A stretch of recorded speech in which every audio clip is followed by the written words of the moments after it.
From Legend of the Guardians, The Owls of Ga'Hoole. Chapter 3. Snatched.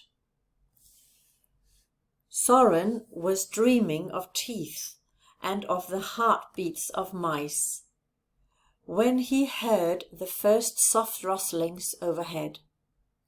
"Mom, Da!" he cried out in his half-sleep. He would forever regret calling out those two words, for suddenly the night was ripped with a shrill screech, and Soren felt talons wrap around him. Now he was being lifted, and they were flying fast, faster than he could think, faster than he could ever imagine. His parents never flew this fast.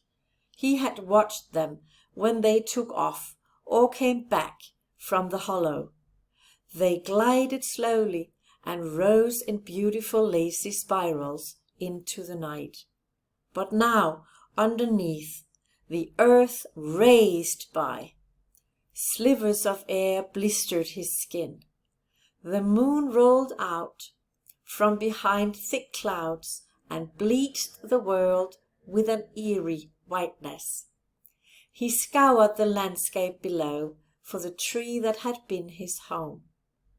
But the trees blurred into clumps, and then the forest of the kingdom of Tyto seemed to grow smaller and smaller and dimmer in the night, until Soren could not stand to look down any more.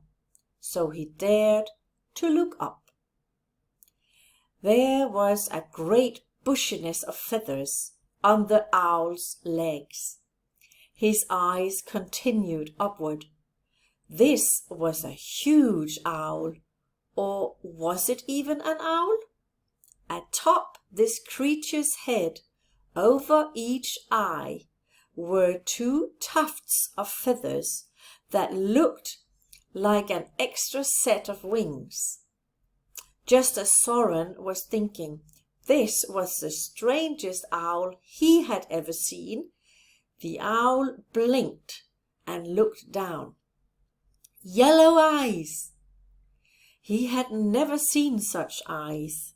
His own parents and his brother and sister all had dark, almost black eyes. His parents' friends, who occasionally flew by, had brownish eyes, perhaps some with a tinge of tawny gold. But yellow eyes? This was wrong, very wrong. Surprised? The owl blinked, but Soren could not reply. So the owl continued, "Yes, you see, that's the problem with the kingdom of Tyto. You never see any other kind of owl but your own kind, lowly, undistinguished barn owls."